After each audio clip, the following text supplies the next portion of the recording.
the end of the day, and today we're going to talk about one of another pretty tricky component of this microeconomics, and that's profit motive in the behavior of firms. Okay, um, so pretty much up to this point, we've talked about supply in a pretty broad level. But now what we want to look at is what makes an individual firm decide to produce, right, and decide how much to produce, right? So we're going to start off with a pretty easy concept here. Okay, the goal of a firm is to maximize profit. That is the number one thing that they are there to do, right? Now, let's immediately make this trickier because there are two types of profit, right? There are the first type. Well, actually, before we get into that, let's discuss how to maximize profit on the whole, right? How do you maximize profit? Well, or what is profit?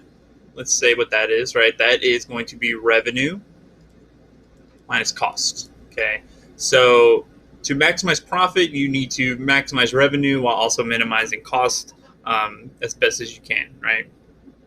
And so there are two types of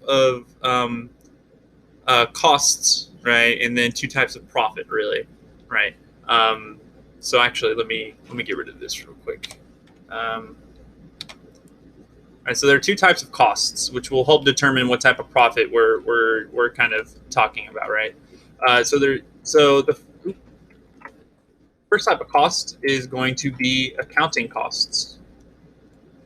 Okay, so accounting costs are the things that you pay for, right? Accounting costs is always actual monetary expenditures, monetary purchases, right? All right, and then the second one is going to be economic costs. Okay, now economic costs is monetary purchases plus opportunity cost. Okay, so what we mean by opportunity cost for a supplier is what could they be doing instead of supplying this good, right? What else could they be? What other money could they be making, right? And so what we're going to do is we're going to use the example that you said uses because this can be really complicated. So I'd rather just use what they have here, right? And so we are going to talk about Bob's Bread. Okay, and before we talk about Bob's Bread, I want to set this market. Okay, Bob's Bread is a perfectly competitive market, right? Which means a perfectly competitive market, which means a few things, right? Which means he has no market power, which key for us means that he basically faces the same price no matter what, right? He cannot affect the price of bread. Okay, so Bob's Bread, okay, he sells 300 loaves a day at $4 a piece. Okay, he sells 300 loaves of bread at $4 a piece. His costs are as the following. All right, he has the ingredients for bread are $600 a day, right? Which includes things like the flour, the water, right? That kind of stuff. The labor, the amount he pays people to make the bread a day and sell the bread is $300, right? And then the rent for the shop is going to be $50 per day, right? So these are all daily costs, right? And so this total comes out to $950 a day, and that is his accounting cost.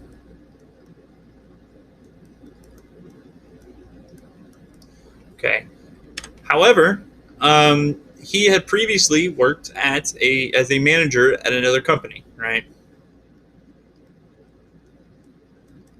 He used to be a manager at a store, and that paid him $200 a day.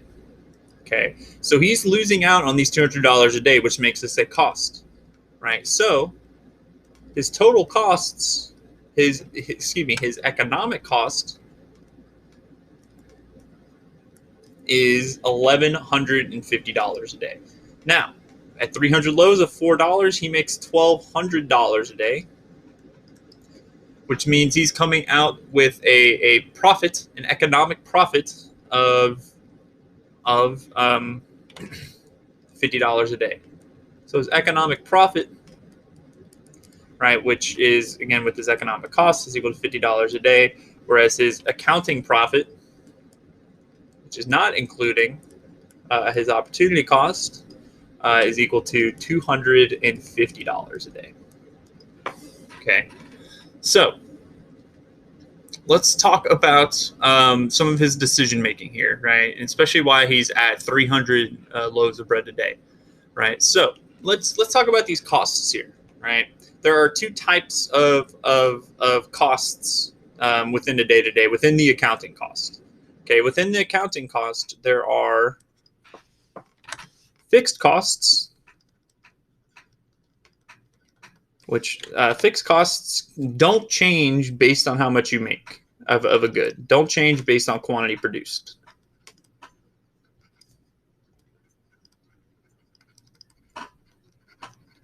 Okay, whereas variable costs will change based on the amount produced.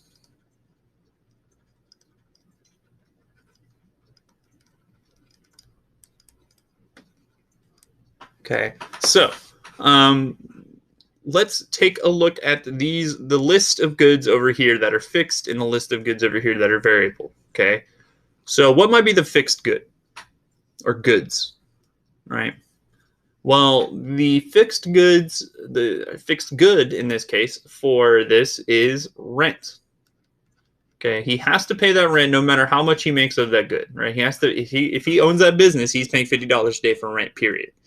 Okay, labor and the ingredients, however, are both variable goods, right? Because if he wants to make less in a given day, right, he can order less ingredients and he can maybe have less workers work, right? So variable costs and fixed costs make this a little tougher to kind of figure out how much he should produce, right?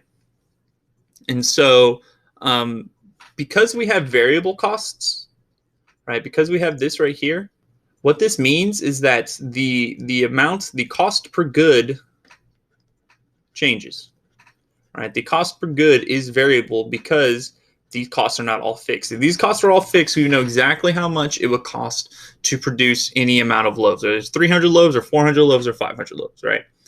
And so we need to introduce yet another concept, and that is the concept of marginal cost. I know we're throwing a lot of cost things here, but marginal cost is the cost of making one additional unit of a good. In this case, one additional loaf of bread. How much would it cost Bob to make an additional loaf of bread? Okay, so that's what marginal cost is, right? And so the marginal cost is calculated by, let me see here, where should I put it?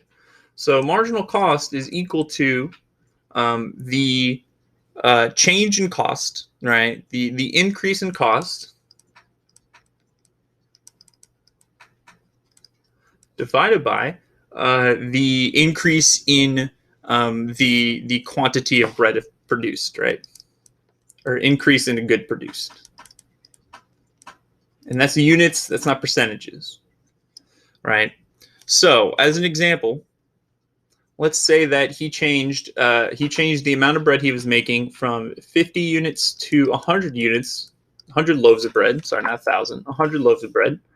Okay, so our denominator is going to be 50, right? Well, as we can see, not in this table, but we can see in the table that they provide us, right? The variable cost and total cost, right, of producing these, the fixed cost and the variable cost, right? So what we see then is that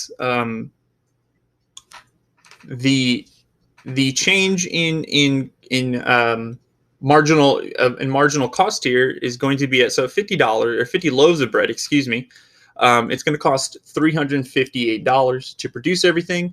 At 100 loaves of bread, it's going to cost $483 to produce, right? So that creates a formula that looks like, or not a formula, an equation that looks like this: 483 minus 358 divided by 100 minus 50. I did not show the graph or the table that has this here, but if you look at that table, that's going to be on page 44. It shows you that the fixed costs are $250, which means I forgot to add the opportunity cost as a fixed cost, right?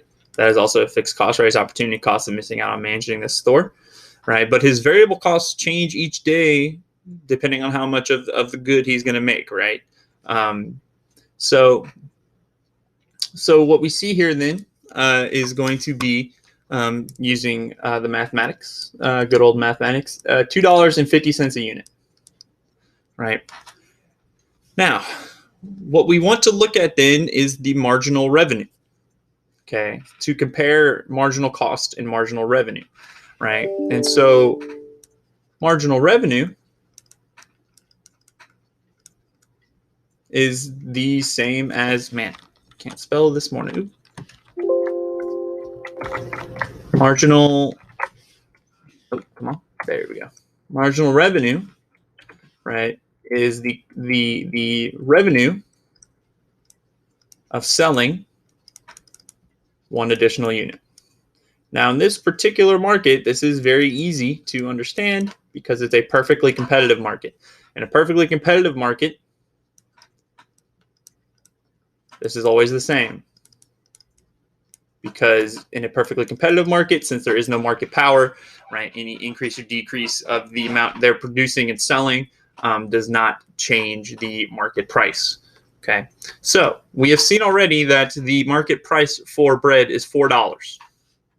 Okay, so what we see here then is if our marginal revenue is $4 and our marginal cost is $2.50, that means we are making a $1.50 per loaf, right? That's awesome. That's a lot of money per loaf. That's very good. But that means when we have a positive profit here, this is marginal profit if you want to go there. When our marginal profit is positive, we actually want to continue to increase how much we produce, right? Because what that means then is that there are more units that we could sell that we're not making a profit off of. Okay. And as we see here, right, we see that the marginal cost is going to increase, right? Since the costs here are increasing, right, from 50 units to 100 units, we see that that cost will continue to increase. So what we want to do then is we want to continue to increase this number right here, because even if this number is $3.99, right, that still means we're making another cent off that loaf, right? And that's money, right? That may not be a lot of money, but that is money that we want to capture, right? And so, why do the costs keep on increasing like this, right? Well, what happens is that in many markets, right, many different types of goods, right, is that we have a thing called diminishing returns to scale.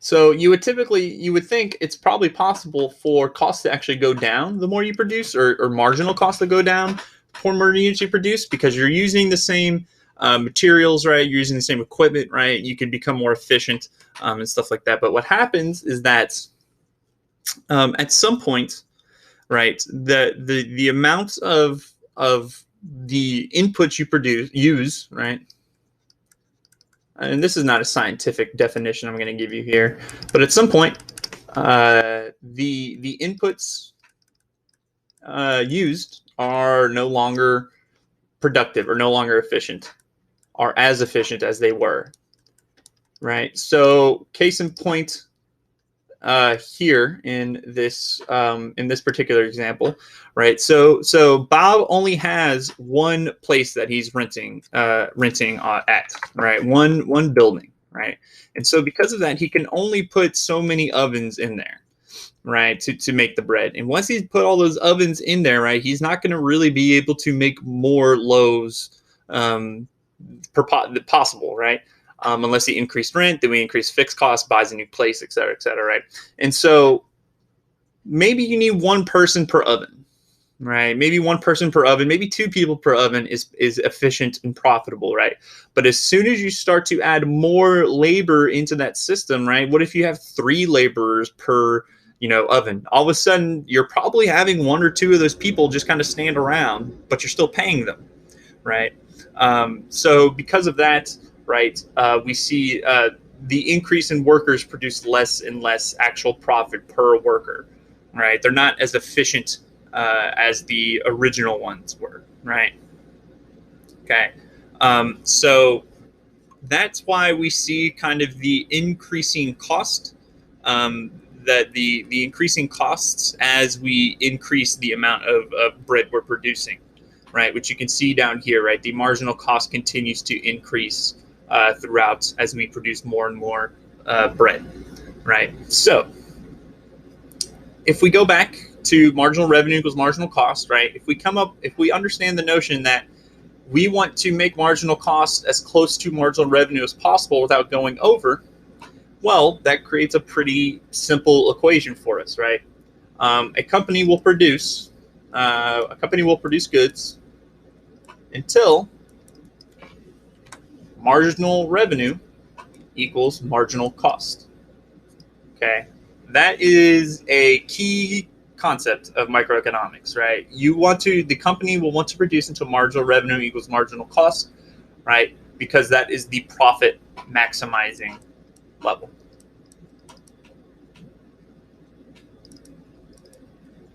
All right, now, if we look at this chart here, this will kind of display a little bit of that, right?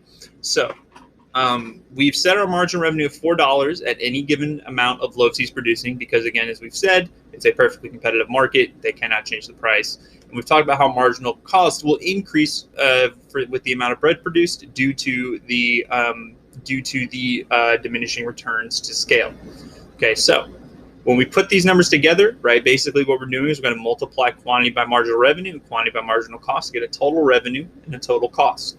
Right, so at 50 loaves of bread, right, 50 loaves of bread, Bob is not making a whole lot of money, right? And in fact, he's in the red, which I'm going to do in red because I can.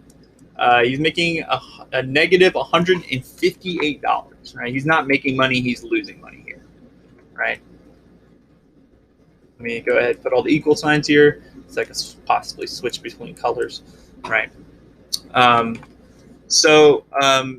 Right here as well, as you can see, the total cost is still more than the total revenue. He's still not making enough money at 100 loaves of bread, which means, so why is this, right? Well, basically, at only 50 loaves of bread, right, he has all these ovens and these workers, right, and he's not using them enough, right? So he's just not making enough money per each unit, so he needs to increase his usage of those ingredients and labor. Basically, he's spending that $600 on ingredients and not using it all.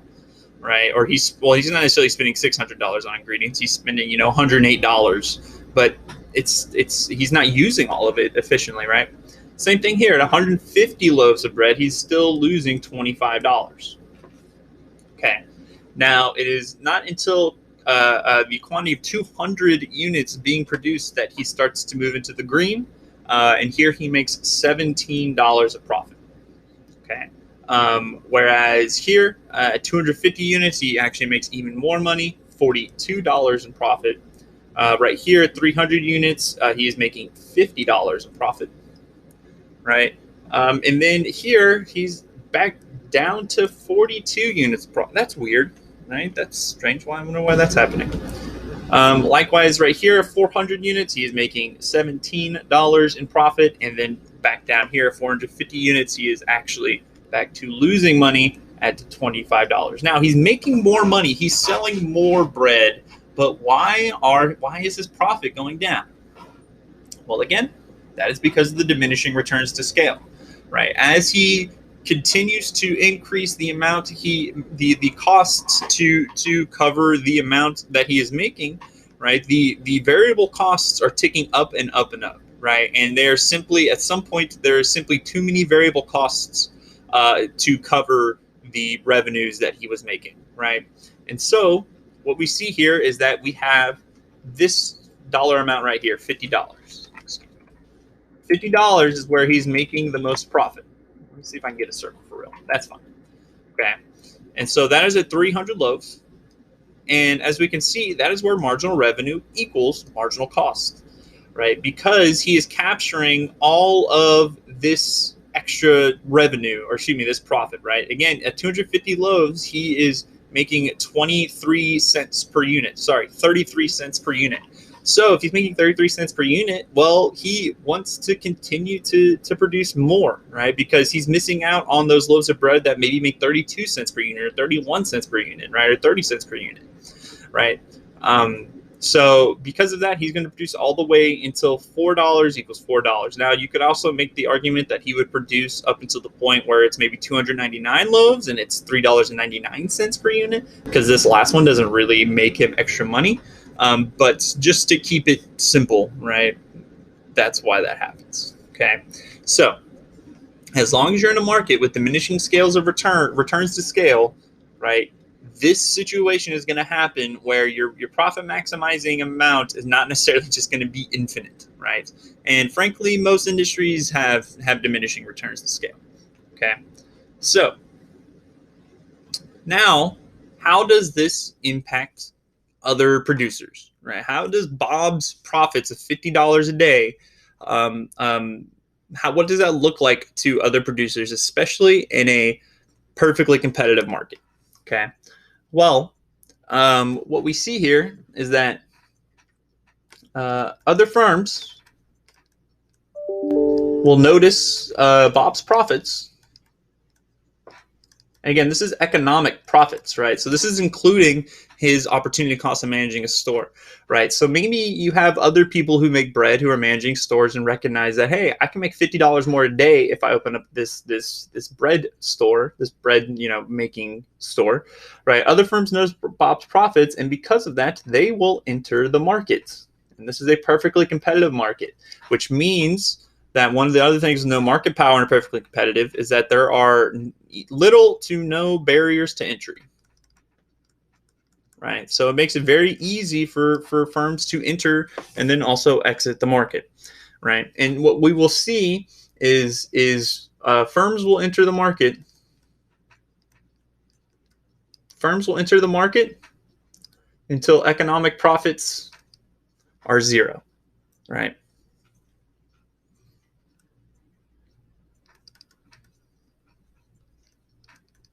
Right. We will see firms enter the market until economic profits equal zero, right? And that doesn't mean the profit they're making on a piece of paper on the accounting side, right? That doesn't mean that is zero, right? They're still making some amount of money, right? Maybe $200 a day, but that's, if they make less than $200 a day, they are not going to be in the market, right? They're going to exit the market, right? And so what happens here is that when firms enter the market, right, we see an increase in supply. And as we've seen before, an increase in supply will lead to a decrease in the price, which means that even at this 300 units, right, maybe we see a situation where the price goes down to $3.67. And so maybe he has to produce less, right, than 300 loaves. Okay. If we see economic profit go below zero, if economic profit goes below zero, economic profit less than zero, we will see firms exit the market until economic profits are back to zero, right? Again, because of the low barriers to entry and exit, right? And that could happen not even necessarily because too many firms got in. Maybe there's a shift in taste, right? Maybe all of a sudden people don't want bread anymore. They're all dieting. They're all on keto, stuff like that. Okay, so that is how that works, right? So two key conclusions to kind of take from this in a perfectly competitive market, right? So the first one in a perfectly competitive market, right, we will see firm owners make zero economic profit. Right? So that will happen. However, they are content because they are earning their opportunity wage.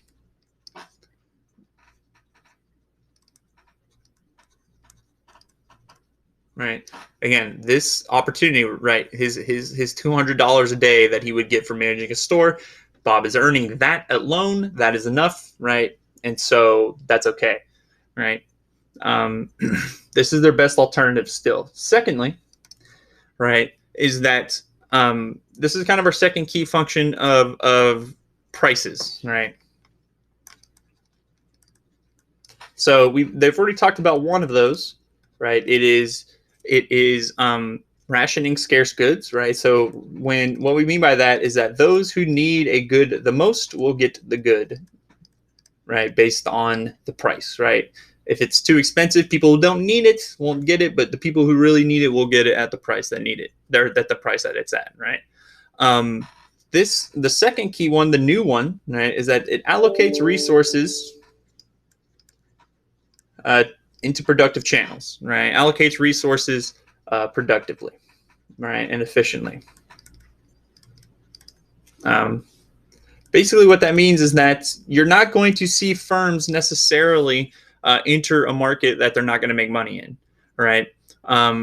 So what we see here is that if prices exceed positive economic profits, that tells firms that they need to enter that market because it is a place where people are buying things, where people are making money, right? Where demand is not being met, right? And then secondly, it shows you that if the prices are lower than the costs, right, the production costs, then maybe that market doesn't need that many of that good, right? And so people shift out of that market, right? So I think I did an okay job explaining all this.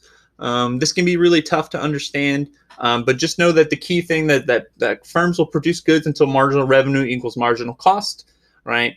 And then also what you will see is that the economic profits of a perfectly competitive firm will always eventually get to zero, right? And then these two conclusions here, right? In a perfectly competitive market, firms will have zero economic profit, but they are making their opportunity wage, and that prices both ration scarce goods and allocate productive resources efficiently, right? And so that's going to do it for today. Thank you guys so much, and I will